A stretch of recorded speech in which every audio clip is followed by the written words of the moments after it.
সরকারের চক্রান্তে এক ব্যক্তির প্রতিহিংসার শিকার হয়ে মৃত্যুর সাথে পাঞ্জা লড়ছেন বিএনপি চেয়ারপারসন খালেদা জিয়া। এমন অভিযোগ করে বিএনপি নেতারা বলছেন, খালেদা জিয়ার শারীরিক অবস্থা খুবই খারাপ। অবিলম্বে তাকে বিদেশে চিকিৎসার সুযোগ দিতে সরকারের প্রতি আহ্বান জানান নেতারা। আবারও শারীরিক অবস্থার অবনতি হলে গভীর রাতে এবারকের হাসপাতালের অ্যাম্বুলেন্সে করে গুলশানের বাসভবন ফিরোজা থেকে হাসপাতালে নিয়ে যাওয়া হয় বিএনপি চেয়ারপারসন খালেদা জিয়াকে। মেডিকেল বোর্ডের সিদ্ধান্তে সিসিইউতে ভর্তি করা হয় তাকে।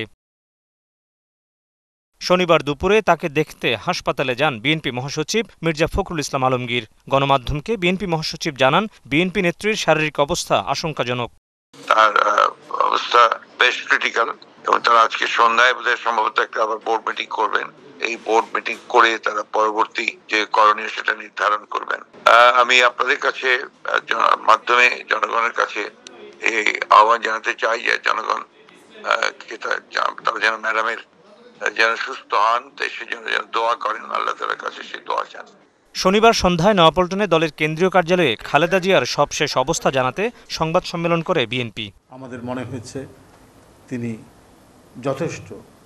ঢালাইয়ে দৃঢ়তা, নির্মাণে নিশ্চয়তা, প্রিমিয়ার সিমেন্ট, ঢালাইয়ের রাজা। অসুস্থ।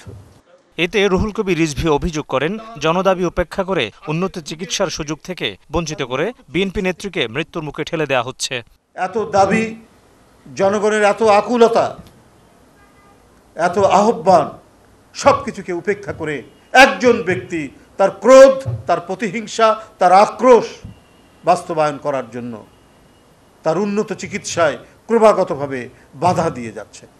রবিবার ঢাকাসহ সারা দেশের সকল মহানগর, জেলা সদরে বিএনপি নেত্রীর সুস্থতা কামনায় দোয়া মাহফিলের কর্মসূচি ঘোষণা করা হয়।